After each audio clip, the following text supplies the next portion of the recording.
No primeiro episódio de Cervejas Artesanais de Nova Friburgo, fomos até Munique, na Alemanha, para conhecer as principais cervejas e cervejarias no estado bávaro. Visitamos a mais popular cervejaria, a Hofbrauhaus, muito frequentada pela população local e visita obrigatória dos turistas em Munique.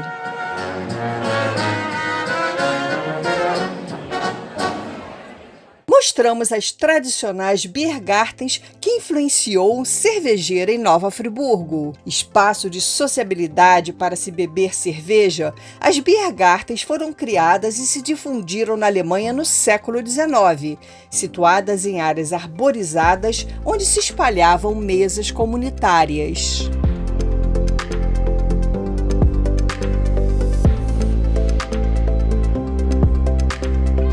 No primeiro episódio, fizemos também um breve histórico das primeiras cervejas produzidas em Nova Friburgo a partir do século XIX. Conversamos com alguns empresários de cervejas artesanais em Nova Friburgo, como Gustavo Ranzato Silva, proprietário da cerveja Hans, e os irmãos cervejeiros Gabriel e Leonardo Turler Costa, da Alpendorf, que mostraram todo o processo de fabricação da cerveja artesanal.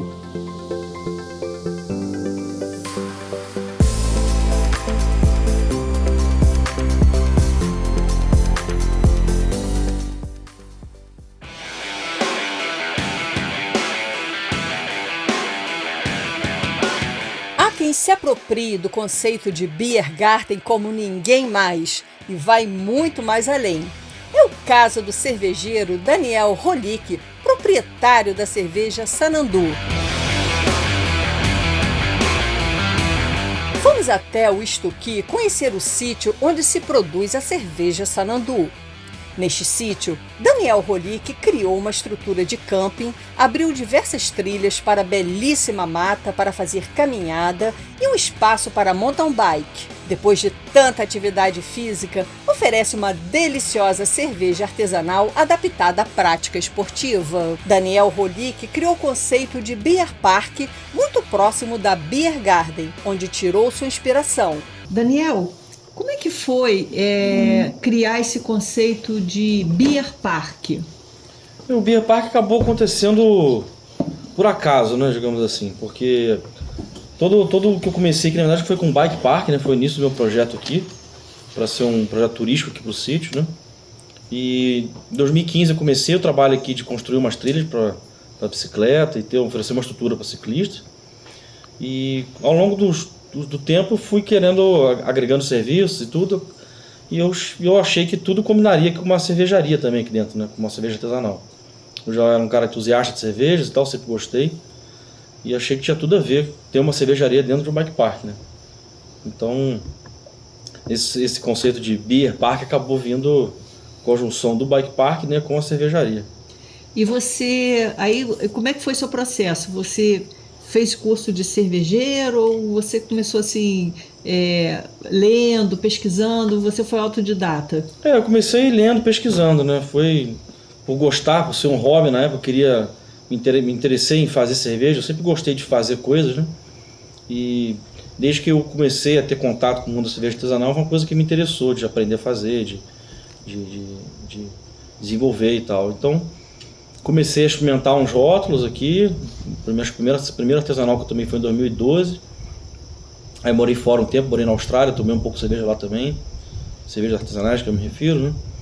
E quando eu voltei pra cá, eu comecei a tomar algumas em alguns festivais e tudo. E comecei a me interessar cada vez mais por esse mundo e comecei a estudar, né? A pesquisar. E eu aprendi a fazer minha cerveja basicamente pelo YouTube. Aprendendo, vendo vídeo, vendo o pessoal fazendo. Foi assim que você começou? Foi assim que eu comecei. Naquela panela? Na panelinha, aí comprei um kitzinho básico de cervejaria de caseira, né, fazer cerveja em casa. E a partir dali começou a Sanandu Beer. Até na nossa logo aqui, né, botei que ela foi estabelecida em 2017, foi a primeira vez que eu fiz uma cerveja na vida. Então eu considero que ali seja o início da Sanandu Beer de fato, que a partir dali a gente nunca mais parou e começou uma jornada que a gente está até hoje, né, cada vez mais fazendo mais coisas, tá? A gente vai comprando equipamento, vai evoluindo, né, crescendo. E em 2021 eu legalizei a marca, né? Hoje eu tenho registro no mapa, eu tenho uma empresa formalizada e hoje posso dizer que basicamente eu vivo da cerveja, né? Uma coisa que era um hobby, começou lá atrás de curiosidade, hoje é o que está pagando minhas contas. Que tipo de cerveja deve tomar uma pessoa que fez uma trilha de bicicleta? Isso... Essa harmonização, a bicicleta com isso assim, eu tenho uma experiência mais empírica em relação a isso, né? A gente normalmente, depois de um exercício físico, está cansado, com sede, você vai querer tomar alguma coisa mais leve, né? Então, digamos assim, aqui a maioria das pessoas quando chega da trilha e quer tomar uma cerveja, eu dou a Pilsen, inclusive essa que está aqui no copo, que é uma cerveja mais leve, teor alcoólico menor, desce mais fácil, né?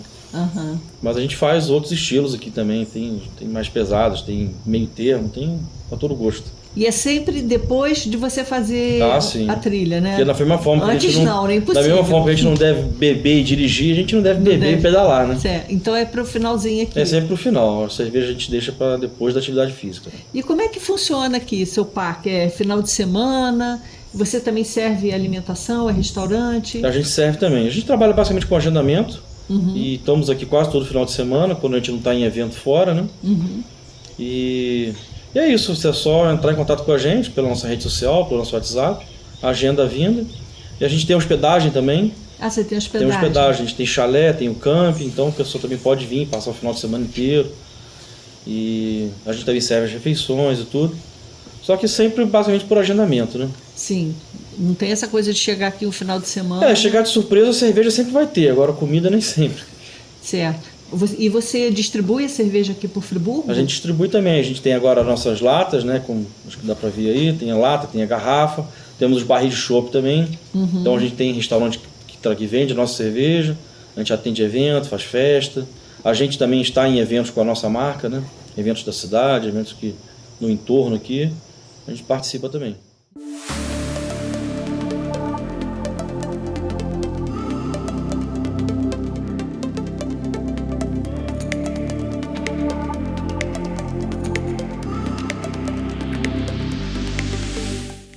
Eu vejo muito a sua área aqui associada a essa questão da Biergarten na Alemanha.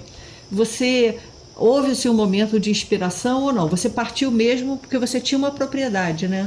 Na verdade, o Biergarten, na verdade o Garten já existia antes do Bier, né? Então quando chegou a cervejaria já era um Biergarten, né? Por si só, já pela estrutura, né? Pelo local que a gente está aqui. Então a gente está numa propriedade rural. A gente tem atividade agrícola também aqui no parque, já vem na atividade agrícola já desde a época da minha avó, né?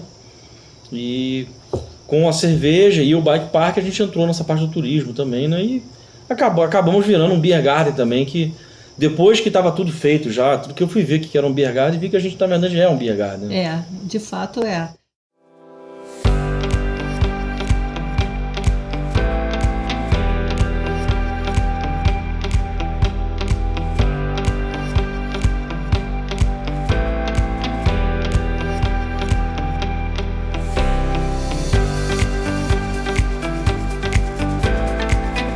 Talvez o nosso principal diferencial aqui no Sanandu é o parque em si e as trilhas, né, que a gente tem. Sim, com certeza. Essa aqui é uma das trilhas, inclusive.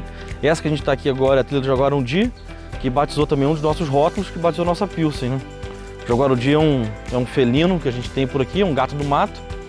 E essa parte aqui, ele costumava passar por aqui. Antigamente o moço que morava aqui já tinha visto, meu tio no passado via também. Eu já vi de relance passando assim de longe.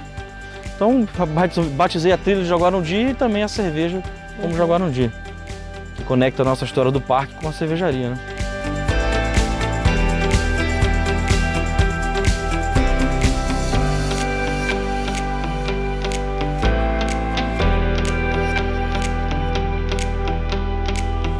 Então, vamos falar daquela cerveja que tem o pássaro.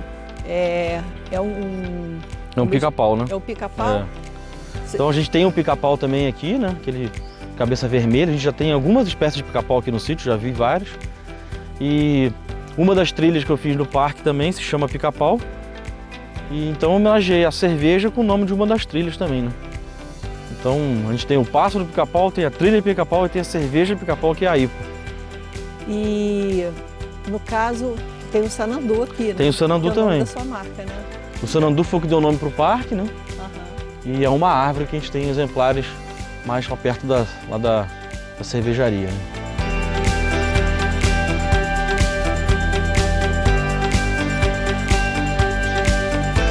Uma caminhada. Qual é a extensão assim para você chegar até o limite aqui? Aqui a gente tem no total 16 km de trilha, né? Só que se você quiser chegar nas fronteiras e tudo, você vai andar entre 2, 3 km mais ou menos. Uhum. Então, essa que a gente está aqui agora, se a gente for fazer ela toda, a gente vai andar 1,5 km mais ou menos até o topo do Costão, né? Que é outra conexão com essa trilha. Então, a gente tem vários circuitos aqui.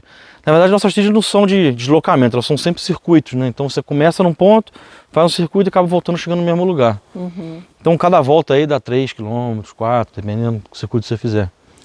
Certo. E o que a gente faz de caminhada, pode fazer de bicicleta? Pode fazer bicicleta. Uhum. Na verdade, todas as trilhas foram desenvolvidas para bicicleta, né?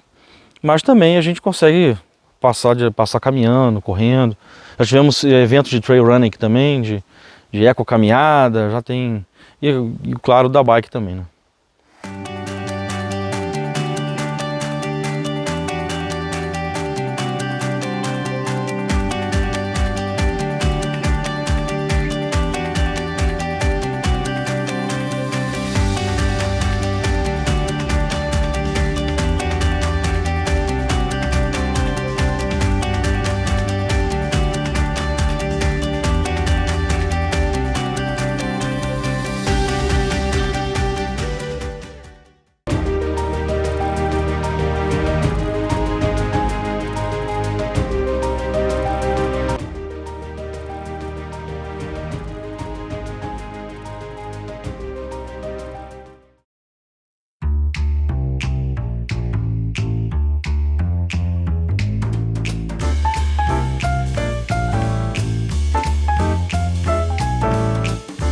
Para conversar com o empresário Abílio Rosário da Silva e tomar uma deliciosa cerveja Búzi, escolhi o bucólico restaurante Trilha do Araçari, numa deliciosa tarde ensolarada. Abílio não é cervejeiro, mas um empresário que sempre acreditou no negócio da cerveja artesanal. A Búzi é a decana das cervejas artesanais da região serrana.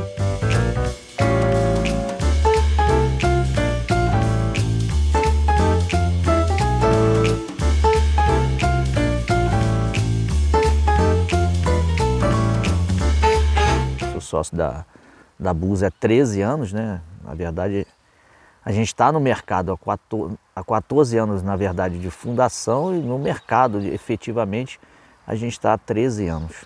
A fabricação da Búzi é onde? Então, a fabricação nossa é Santa Maria Madalena. A gente foi no início, né, desse, digamos assim, desse mercado aqui para a região, né, de cerveja artesanal, e aí isso era bem embrionário, né? Nós éramos aqui nessa região toda aqui, éramos só 4, né? E a Búzi foi a quarta cervejaria a ter a instalação aqui, aqui nessa região. Fomos os primeiros a ser certificado pelo Ministério da Agricultura, o que há muitos anos não se tinha nenhuma história nesse sentido de certificação de microcervejaria. Era uma coisa assim bem distante para a nossa realidade, mas aí a gente trilhou aquele caminho todo e efetivamente conseguimos a nossa certificação. Foi em maio de 2013. A nossa fabricação, como a maioria, eu diria assim, dessas fabricações que a gente tem aqui regional,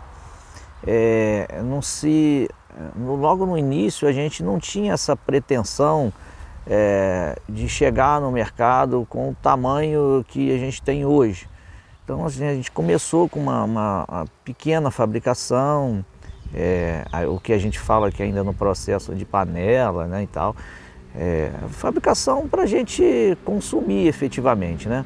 E Abílio, quando você escolheu a fabricação da cerveja, já que a gente está se tratando de um documentário, fazendo uma ligação histórica, você escolheu muito em função dessa cultura alemã da fabricação da cerveja, dessa história de Nova Friburgo, que teve colonos alemães, depois imigrantes alemães, foi muito, isso daí foi um componente para você optar por esse mercado? Com certeza, com certeza. Não só, Friburgo já tem essa tradição, se a gente fizer aí uma viagem histórica, aí a gente descobre facilmente que já houve aí no passado outras fabricações.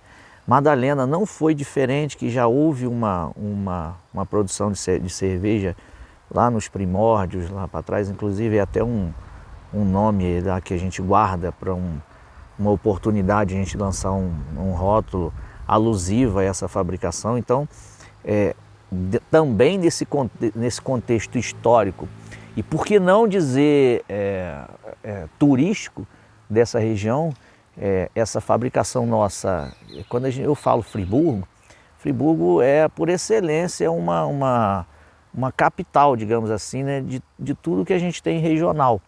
Então, em função até, falando sobre cerveja, que a gente faz parte da mesma bacia hidrográfica na Bahia do Rio dos Rios, né? Da bacia do Rio dos Rios. E a qualidade de água que a gente tem aqui é igual ou parecida nas suas características com aquela que a gente capta lá em Santa Maria Madalena. E esse contexto histórico do que já fizeram aqui no passado e com aquilo que a gente poderia criar, e essa foi o nosso ponto de partida, digamos assim. Esse nome Búzios, eu estou curiosa com relação ao nome. Então. O que significa? Não, o nome Búzios, ele faz parte não por, eu diria assim para você, não por imposição ou por qualquer uma outra razão, mas ele é o sobrenome de um dos meus sócios. E você disse que quando começou eram apenas você e mais 3 fabricantes de cerveja aqui em Nova Friburgo. Hoje em dia você tem o circuito, né, cervejeiro, do polo cervejeiro. O que você atribui esse crescimento? A questão de você ligar esse produto à questão histórica de Nova Friburgo? Isso agrega valor à cerveja artesanal? Eu acho que muito, e não só histórico, como também um produto turístico. Eu acho que ele não só é um produto que agrega história, como também ele faz movimentar, que é o que se pretende, na verdade, com isso, né? Porque o produto, efetivamente, a gente pode, eu venho repetindo isso ao longo dos anos. Esse produto nosso, eu posso mandar ele para vários lugares, mas eu quero bem mais do que isso. Eu preciso que, além das pessoas provarem esse produto em vários lugares, que a logística pode chegar, mas a gente quer a logística reversa, a gente quer que as pessoas conheçam a nossa região, que ele não vai conhecer só cervejas aqui, ele vai conhecer todo o potencial de produtos turísticos que a gente tem para apresentar para esse turista, entendeu? Uhum. Que eu acho. E você, por exemplo, você está agora em função do bicentenário da imigração alemã do Brasil e Nova Friburgo, você fez a Caroline, né? Isso. Que foi o segundo navio que trouxeram os colonos alemães. Os colonos alemães. Né? Então você sempre está trazendo a questão histórica para esse produto. Isso. De um modo geral, a cerveja artesanal ela é bem mais encorpada, né? É um pouco assim, e alimenta também, né? A gente repete que é um pão líquido, né? É um pão líquido. Literalmente é um pão líquido. Na verdade. O que você acha de modo geral que harmoniza com a cerveja artesanal? Olha, eu repito que de churrasco até o que você puder imaginar, a gente vai achar aí uma harmonização. Quer seja por corte, por semelhança, sempre a gente vai achar aí uma harmonização. Mas o ideal que eu penso, né, com relação a isso, com essa riqueza, por exemplo, aqui nessa região nossa, a gente produz, juntando todo mundo, não menos do que uns 220, 230 rótulos rodando nessa região. Então, assim, é inimaginável pensar que não vai ter uma pessoa que não vai gostar disso. Então, o universo é muito vasto e o universo é muito grande.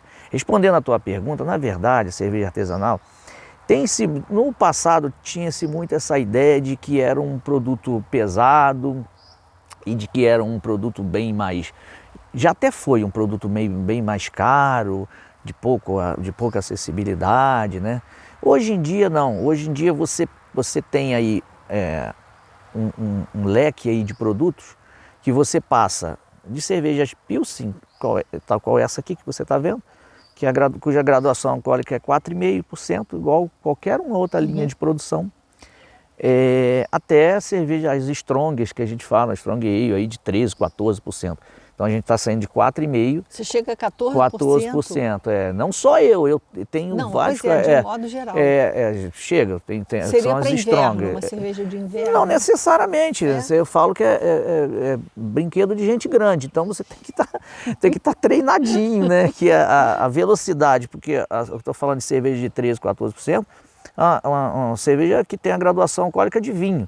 Só que a velocidade com que você consome cerveja é muito maior do que vinho. Então, se você não tiver treinadinho ali, vai se enrolar, o tapete sai do chão mesmo, entendeu? Então, mas o básico que a gente precisa passar aqui é o seguinte: esse produto, como a maioria do que se produz aqui, eu não posso dizer que é a totalidade, porque eu estaria falando do que não conheço efetivamente. Mas assim, da grandíssima maioria, a gente tem um produto que não tem qualquer adição de elementos químicos.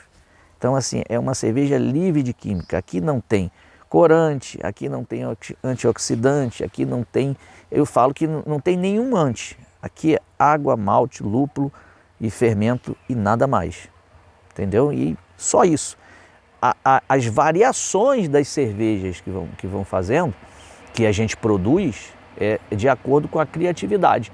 Criatividade do que a gente pretende fazer, com a marca que o cervejeiro empreende para ele, e até mesmo cervejas, por exemplo, falando de Pilsen, a gente vai passar por talvez aí, se a gente for levantar quantos dessas pessoas que tem aqui, que produtores que tem aqui, a Pilsen haverá pelo menos aí uns 12, 15 estilos, não estilos de Pilsen, diferentes Pilsen, igual arroz, você faz na sua casa, faz arroz, cada um faz arroz de um jeito, tudo vai ter aquele monte de arroz pronto, só que cada um tem a sua marca de produzir, né?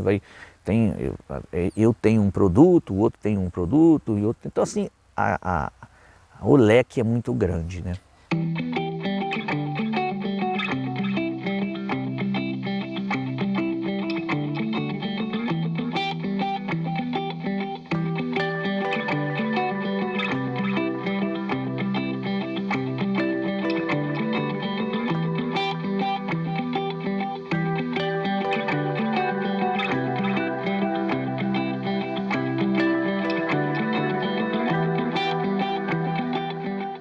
Duas dessas cervejas aqui, a gente foi a primeira cerveja no Brasil a ser certificada com adição de melado de cana, que faz dela ser uma Strong Ale, uma cerveja um pouco mais forte e tal.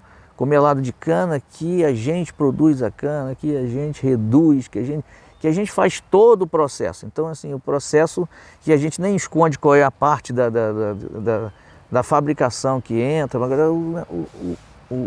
O que da questão é de se descobrir como é que adiciona sem ela ficar grosseira, sem ela ficar muito agressiva, que é o que a gente não quer. Tem uma outra cerveja que, como eu digo, a gente produz lá em Madalena.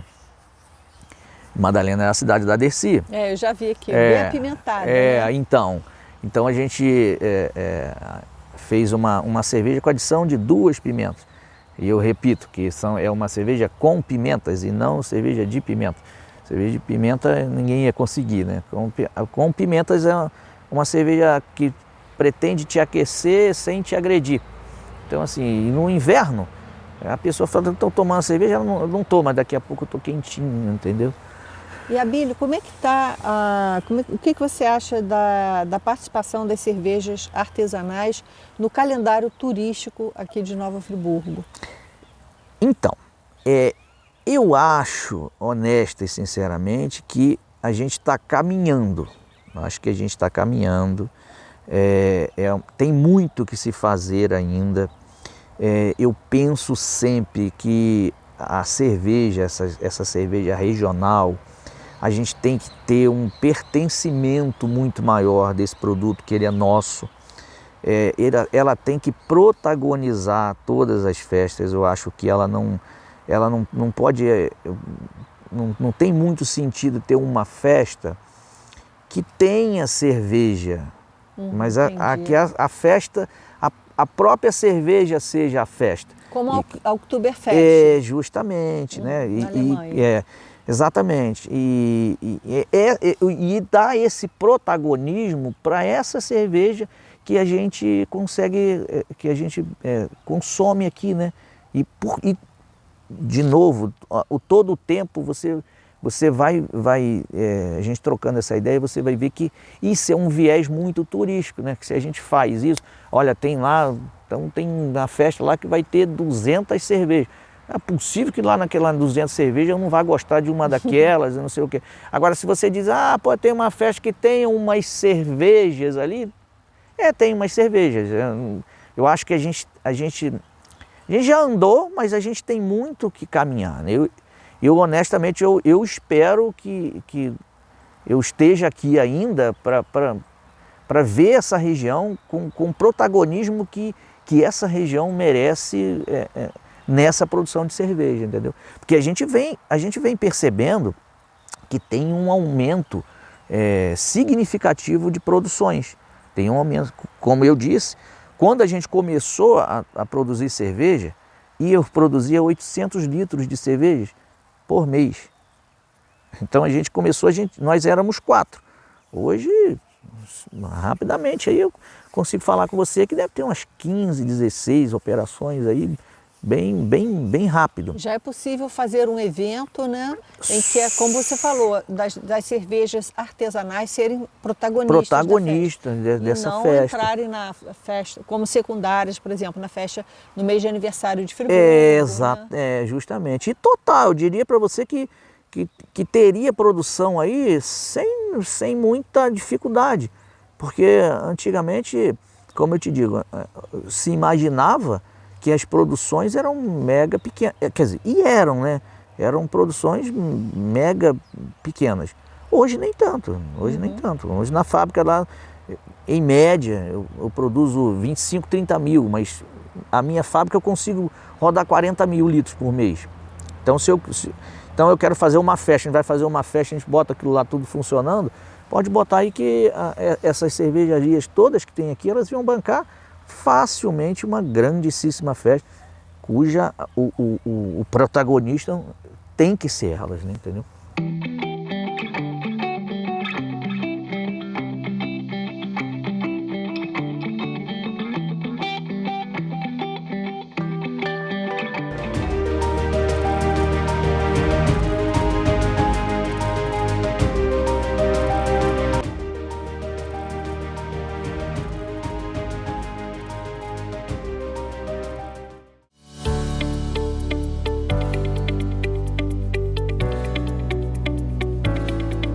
Importante componente na composição da cerveja, fomos conversar com Gabriel Braga Violento, especialista e consultor no plantio do lúpulo. Na fabricação da cerveja, este insumo é responsável por conferir o amargor e o aroma à bebida, agindo também como conservante natural.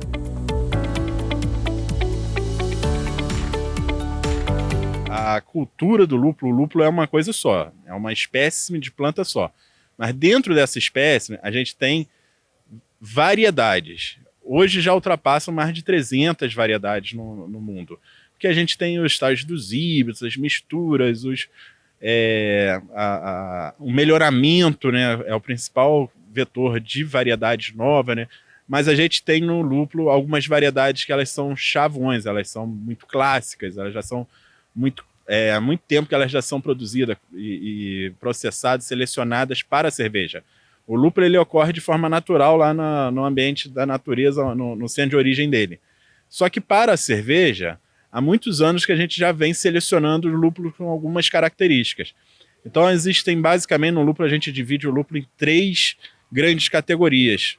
Apesar das 300 ou mais variedades, a gente tem 3 grandes características que a gente costuma distinguir a cultura do lúpulo. A gente tem lúpulos hoje aromáticos, né, um dos lúpulos mais caros, perspectiva de cultivo, de comércio, na hora de você vender ele, né? O lúpulo mais valioso que a gente tem, eles são os lúpulos aromáticos. É uma tendência no mercado moderno por lúpulos mais aromáticos, né? A outra categoria que a gente tem são os lúpulos de amargor, são esses lúpulos mais fortes, né? Que eles vão conferir esse amargor realmente da cerveja, né? Tanto que, bem específico da cultura do lúpulo, o lúpulo ele tem uma molécula que chama alfa-ácido. Esse alfa-ácido é o que vai dar o amargor da cerveja, né?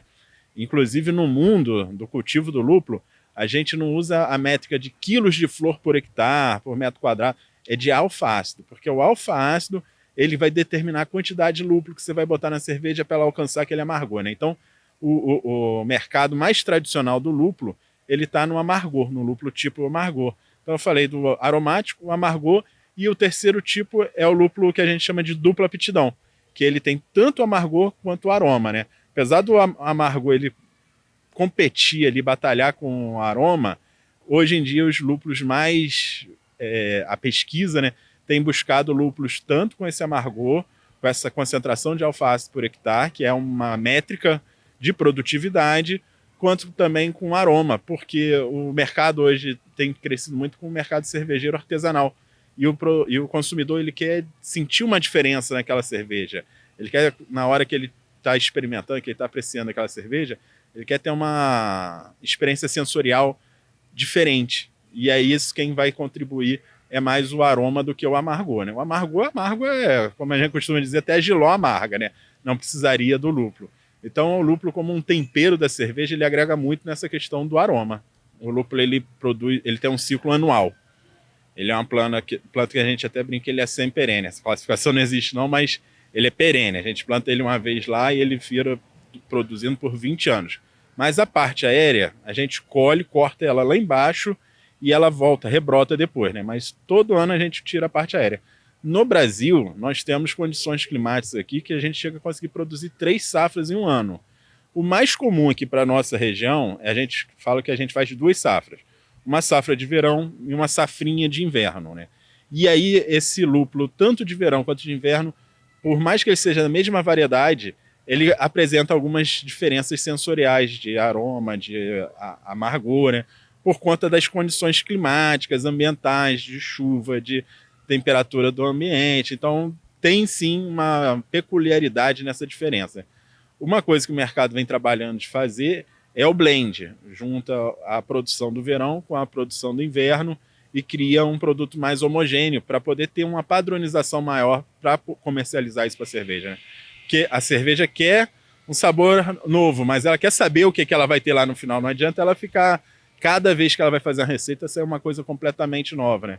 Ela não conquista o cliente. Então, para ela conquistar o cliente saber assim, eu vou experimentar essa cerveja nesse estilo, com esse aroma, com esse lúpulo, então eu vou ter isso de retorno, né? Essa sensibilidade na hora de provar igual padronizada, né? Então é isso que a gente costuma fazer com essa dupla colheita que a gente tem aqui. A gente aqui em Friburgo, na mesma cidade, a gente tem regiões como Três Picos, que está a 1.200 metros de altitude, e regiões como o Amparo, que está a 600 metros de altitude. E aí, o que acontece que a gente observou? Tem variedades que vão melhor nos Três Picos, tem variedades que vão melhor no Amparo, num clima mais quente, mais seco, ou mais úmido, mais frio. E existem variedades também que a gente já viu que se adaptaram muito bem às duas condições, tanto no alto quanto no baixo, e também vimos variedades que não se adaptaram tão bem nem no alto, nem no baixo, e não está indo muito para frente, né? A gente fala que a gente precisa fazer ainda uma tropicalização dessa cultura. Ela vem de países nórdicos, né? O centro de origem dela é frio, então a gente ainda realmente precisa fazer essa adaptação. A principal, inclusive, está na realidade com relação a um outro termo bem técnico, que é o fotoperíodo, que é o tamanho do dia, né? Quanto maior o dia, mais iluminação, né, o lúpulo desenvolve melhor. O centro de origem dele, ele tem um verão de 16 horas. Aqui a gente, como está muito próximo da linha do Equador, no nosso verão a gente tem no máximo 14 horas de luz por dia. Então falta 2 horinhas ali de luz para o lúpulo completar esse ciclo natural dele, né? Hoje em dia, os produtores aqui na região têm utilizado iluminação artificial para suplementar esse manejo fotoperiódico e conseguir colheita satisfatória. E exatamente, a gente chega a ter 3 regiões no Brasil que fazem 4 ciclos no ano, é através do manejo fotoperiódico com incrementação de luz artificial. Que a gente tem também dentro da cultura do lúpulo essa lenda de que precisa do frio, que em tese era uma barreira para a cultura do lúpulo, e isso é o que a gente já tem visto aqui no Brasil, que não é bem assim. O frio não é um fator relevante. Como eu falei, a luz ela tem se mostrado mais relevante do que o frio em si. Tanto que no Rio Grande do Norte, aqui no estado do Rio, em Campos, a gente tem produção e o clima é bem quente. A gente tem relatos de produção, tem produtor no Tocantins, em Brasília, né? Então, que são regiões muito quentes, né? Muito diferentes do centro de origem dele, mas que ele tem produzido, tem florescido. Então, mas hoje, a maior concentração, a maior quantidade de produtores se concentra na região sul do país.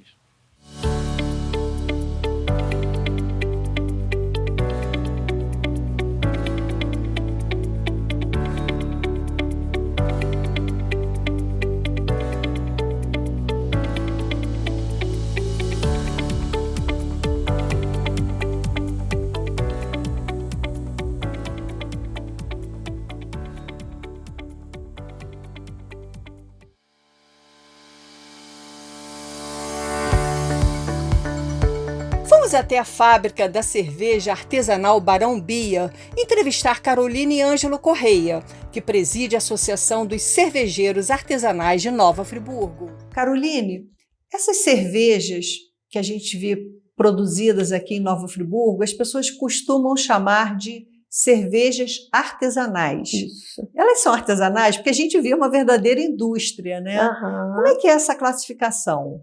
Então, a classificação de cerveja artesanal são aquelas que produzem até 5 milhões de litros por ano. Então, é uma litragem ainda bem grande, né, bem considerável, que ainda se enquadra nessa questão de artesanal. Lógico que a gente ainda não tem nenhuma que produza esse volume todo aqui, mas, assim, só para você saber, né, que é em questão de litragem, não do modo como é produzido. Quando foi que os cervejeiros sentiram a necessidade de formar uma associação? E quantos são, hoje em dia, os cervejeiros de Friburgo? Então, foi no ano passado que a gente realmente decidiu unir forças, né? A gente entende que quando a gente tem uma associação, a gente consegue unir forças frente a poder público, numa compra coletiva, por exemplo, né? Para fazer esses eventos, organizar eventos, a gente consegue fazer melhor em conjunto do que cada um puxando por um lado. Então, logicamente, quando a gente cria essa associação, a gente está pensando aí num coletivo visando que todo mundo vai, né, ter algo que favoreça o conjunto, né? Então, assim, é muito bacana a gente ver que as pessoas, apesar de serem concorrentes comerciais, né, a gente está ali sempre brigando por algo a nosso favor, que vai favorecer o conjunto coletivo, né? Então, por exemplo, a gente já conseguiu com o vereador Max a questão tributária da cerveja, né? A gente conseguiu a isenção do alvará, a isenção de IPTU. Então, isso tudo foi graças à associação, né? Graças a essa união que a gente fez para a gente conseguir pleitear isso com o poder público. As compras coletivas que vocês fazem de que produto? Por exemplo, agora a gente está fazendo uma compra coletiva de garrafas. Então, a gente consegue, cada um comprando aí 1, 2, 3 pallets, a gente fecha um caminhão, né, que fica muito mais barato para nós, que somos pequenos produtores, do que a gente comprar de uma distribuidora, por exemplo, que aí ela vai, logicamente, colocar a taxa dela, e aí para a gente sai mais caro, né? E lógico, a gente está buscando diminuir os custos para chegar num preço mais acessível para as pessoas. Então, sempre que a gente faz essas compras coletivas, a gente consegue ajudar todo mundo, né? E, por exemplo, o lúpulo também, alguns insumos, ingredientes Sim. da cerveja também entram nessa compra coletiva? Sim, a gente consegue, por exemplo, comprar malte, lúpulo, levedura, isso tudo, né, que é comum entre todas as cervejarias, a gente consegue fazer, né, essa compra coletiva para a gente conseguir diminuir os custos e aí aumentar a nossa penetração no mercado. E quantos são os associados hoje? Hoje a gente está com 9 fábricas associadas, lembrando que a associação é de micro cervejarias, então são todas que produzem, que tem a parte fabril, né? Lógico que nós temos muito mais empresas, marcas de, né, cerveja em Friburgo, sendo que algumas delas são ciganas, né? Que são cervejarias que produzem na planta produtiva de uma outra empresa. Então acaba, né, tendo muito mais marcas, só que de fábrica nós somos 9. 9 de quantas fábricas? 9 de 10. 9 de 10. Então só não tem um associado. Isso. E de resto são todos que terceirizam, para as pessoas entenderem, a fabricação. Eu quero ter minha própria cerveja, vamos supor, do meu restaurante. Isso. Aí eu boto o nome do meu restaurante na cerveja, mas é produzido fora, né? Isso. É fora de Friburgo que é produzido. Você tem empresa aqui que só faz, que você fala ciganas? Então, por exemplo, a gente tem uma das associadas, que é a Pontal, que ela tem várias ciganas dentro da planta produtiva dela. Inclusive algumas empresas incubadas, que a gente chama. Leva toda a parte fabril para dentro da parte da fábrica deles. Então lá tem, além dos equipamentos dele, tem de outras cervejarias também. Agora, quando começou essa onda aí de cervejas artesanais em Friburgo, a gente logo começou a ouvir falar de plantio de lúpulo. Isso tá acontecendo mesmo? Tá. A gente, pensando no lúpulo brasileiro, né? Sempre quando a gente estudava e falava sobre lúpulo, a primeira coisa que vinha na cabeça lúpulo nunca vai dar no Brasil, por conta do nosso clima mais tropical, né? Sendo que algumas pessoas aventureiras, e eu digo que são muito persistentes também, né? Vieram com essa ideia. A gente tem o nosso falecido Paulo Cordeiro, que trabalhou muito em cima disso. O pessoal lá do Lúpulo Ninkasi, que é lá de Teresópolis, que é o maior viveiro de lúpulo do Brasil. Mas já é em Teresópolis. Que aí ela tem o viveiro e aí ela distribui essas mudas por todo o Brasil. Ela é o primeiro viveiro de lúpulo, no caso, legalizado, né? Seria assim, então você já tem estufas vendendo a planta, sim, a muda. E aí, lá eles já fizeram vários estudos, né, junto com o Embrapa e tudo. Então, assim, já está bem avançado. E o que eu acho mais legal é que o lúpulo, ele tem essa questão do terroir, né, que traz bastante características do ambiente.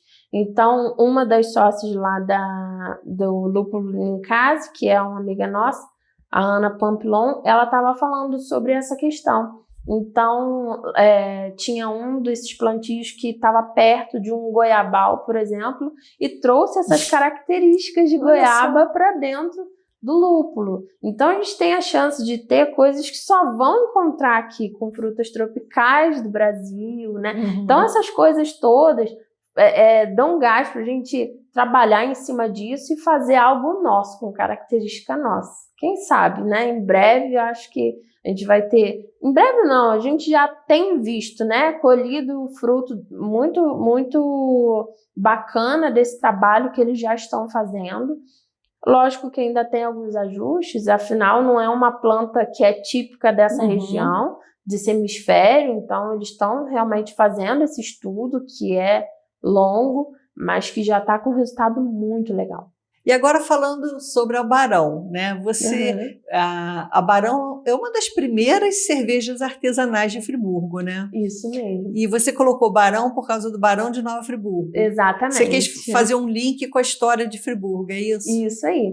A Barão foi a primeira cervejaria a ser legalizada em Friburgo e uma das primeiras que surgiram por aqui. E quando a gente foi pesquisar um nome, né? A gente queria algo que as pessoas lembrassem de Friburgo quando falasse.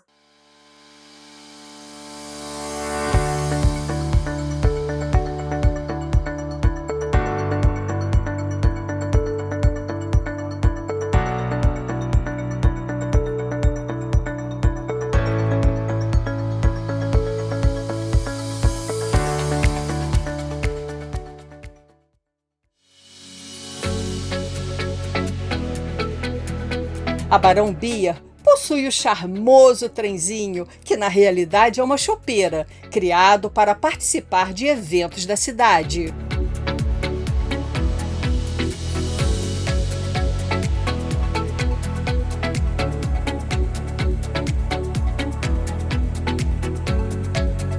O inventor desta preciosidade é o empresário Marcos Batista Correia, proprietário da Barão Beer, pai e sócio de Caroline. Marcos, você fez esse trem, obviamente, numa alusão à sua cerveja, que é o Barão, e o Barão foi quem trouxe a linha férrea para Friburgo.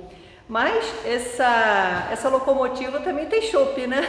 Na verdade é. Como é que foi assim, a concepção da construção dessa locomotiva? Então, a ideia era homenagear primeiro os 200 anos da cidade. E homenagear o Barão, porque o cara que trouxe o desenvolvimento ferro, que desenvolveu a cidade, a região toda.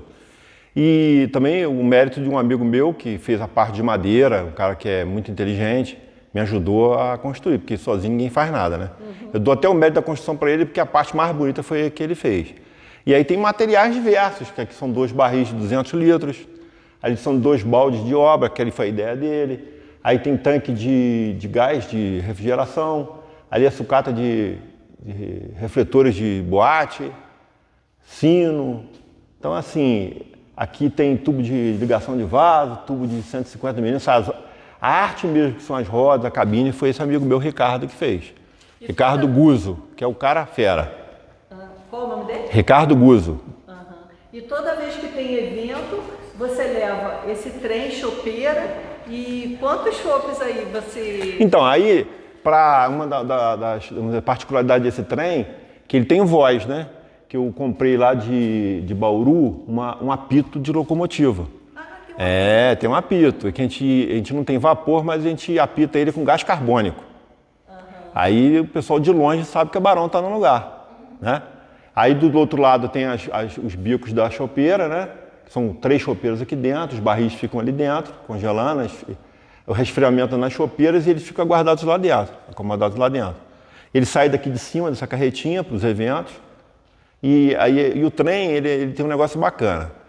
Você tem o idoso que viveu essa época, né? Que tem aquela coisa do passado. Tem o mais jovem, que é o filho que gosta da cerveja, que ele vai não por causa do trem, mas por causa da cerveja. E as crianças que no jardim de infância, na infância, vê esses trenzinhos que são apaixonados pela máquina, né? Gosta de subir. E adora. Isso aí é um negócio que fala a língua de todas Quanto tempo as você gerações. levou pra fazer essa máquina? Foram 6 meses, da ideia ao término dela. Não foi muito tempo, Não, mas é bastante trabalho.